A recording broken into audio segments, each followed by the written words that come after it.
Modi cabinet को धनखड़ साहब से इतनी मिर्ची क्यों लग गई? मोदी सरकार को इतना दरअसल परेशानी क्यों हो गई पूर्व उपराष्ट्रपति से?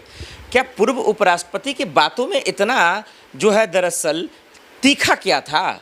इतना बेचैन करने वाली बातें क्या थी?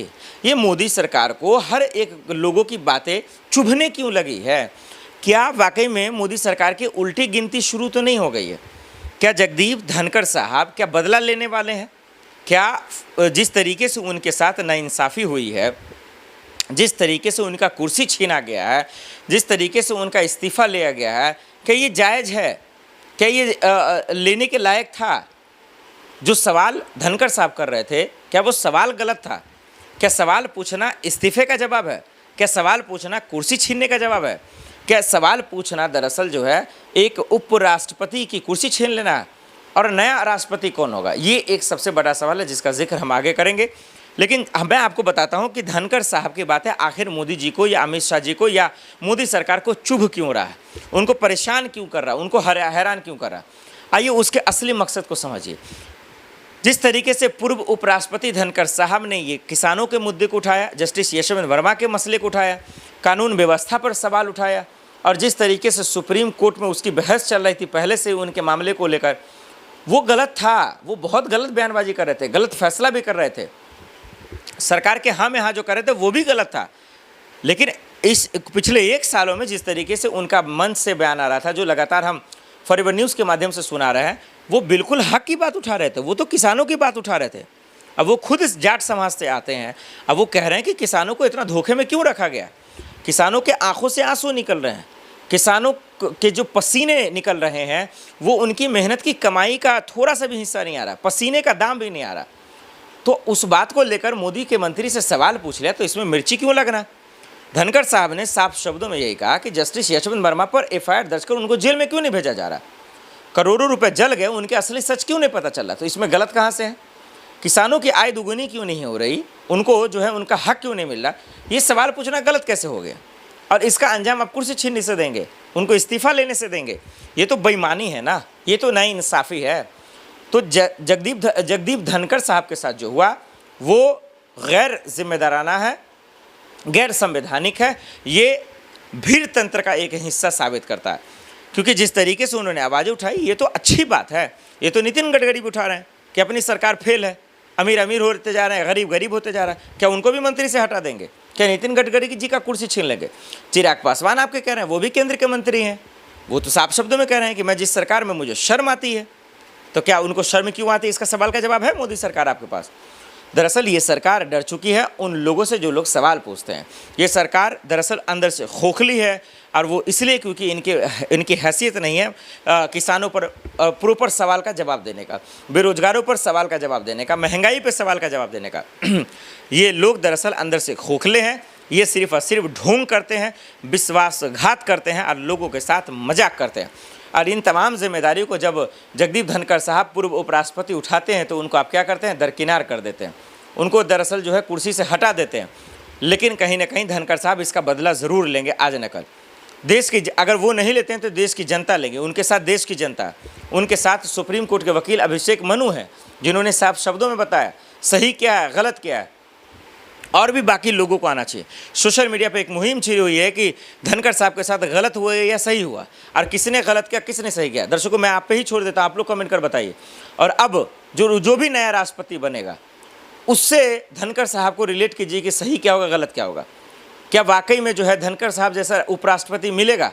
आइए हम आपको साफ शब्दों में बताते हैं, आसान भाषा में। तो नए राष्ट्रपति उपराष्ट्रपति जो भी बने, क्या धनखड़ साहब जैसा हो सकता है? क्या उनके जैसा मुखर हो सकते हैं?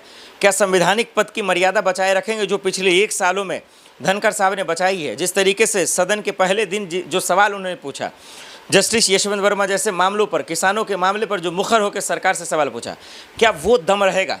मैं आपको लिख कर दे रहा हूँ गारंटी के साथ कि जो भी नया राष्ट्रपति बनेगा, नया उपराष्ट्रपति बनेगा, वो धनखड़ साहब जैसा नहीं होगा। ये मैं गारंटी के साथ दे रहा हूँ, क्योंकि हम राष्ट्रपति महोदय को भी हमने देखा, उनके सवालों को भी देखा कि जब वो कोलकाता में एक बच्ची के साथ बलात्कार होता है तो बहुत अच्छी बात है कि ऐसे सोशल मसले पर भी वो बोलती हैं। लोग खुश हुआ, क्योंकि राष्ट्रपति जी, प्रधानमंत्री, सबके बातों का वजन होता है।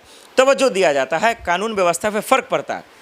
लेकिन फिर जब बिहार के बच्चियों के साथ बलात्कार होता है, तब जब चुप रहती हैं तो लोगों को तकलीफ होता है कि यही राष्ट्रपति हैं क्या? ये अलग अलग लोगों के अलग अलग राष्ट्रपति हैं? ये तो पूरे हिंदुस्तान के लिए है।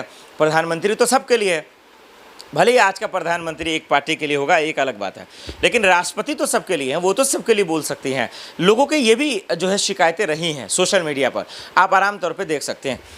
तो अब सवाल सीधा सा ये है कि नए उपराष्ट्रपति जो भी बनेंगे, क्या धनखड़ जी जैसा हिम्मत जुटा पाएंगे? क्या धनखड़ जी जैसे आंखों में आंखें मिलाकर कृषि मंत्री से सवाल पूछ पाएंगे कि आपने जो है किसानों की आय दोगुनी क्यों नहीं की, खाद का दाम कम क्यों नहीं किया, किसानों को मुआवजा क्यों नहीं मिल रहा, किसानों का हक के लिए बोल क्यों नहीं पा रहे? भाई एक बात तो है, भले उनकी कुर्सी चली गई, भले उनका इस्तीफा हो गया, लेकिन धनखड़ साहब ने सिस्टम हिला दिया, सरकार की आंखें खोल दिया। उन्होंने सरकार को आईना दिखा दिया कि आप अंदर से खोखले हैं, आप किसानों के मामले पर कमज़ोर हैं, कानून व्यवस्था के नाम पर आप सिर्फ और सिर्फ जो है ढब्बा, क्योंकि जस्टिस यशवंत वर्मा का असली सच आप नहीं ला पाते हैं, किसानों की आय दुगनी नहीं कर पाते हैं, और आप सिर्फ जो है देश को विश्वगुरु बनाने की बात करते हैं। तो ये धनखड़ साहब को सलाम है जो उन्होंने हिम्मत दिखाई। भले आज उनकी कुर्सी चली गई, कोई बात नहीं, लोग संवैधानिक पद पर कुर्सी की मलाई के लिए नहीं बैठते हैं। कई लोग होंगे जो तलवे चाटने के लिए दरअसल जो है कुर्सी की मलाई खाने के लिए दरअसल मरती नेता को गुलामी करते हैं, वो एक अलग मसला है।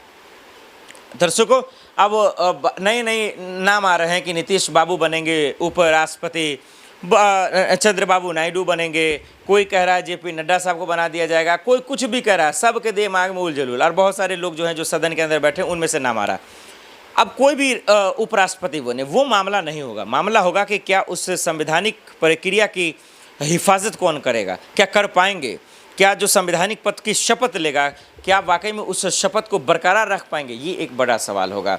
और सुप्रीम कोर्ट के वकील जिस तरीके से धनखड़ साहब के समर्थन में आ रहे हैं, लोग हालांकि उनके इस्तीफे को वापस लेने की बात कर रहे हैं, कुर्सी पे विराजमान होने की बात हो रहे हैं, फिर से शपथ लेने की बात हो रहा है, जो कि असंभव है, जो भी होना मुश्किल है, क्योंकि मोदी सरकार ने जिस मकसद से, जिस इंटेंशन से उनकी कुर्सी छीना है, वो कहाँ से वापस करेंगे?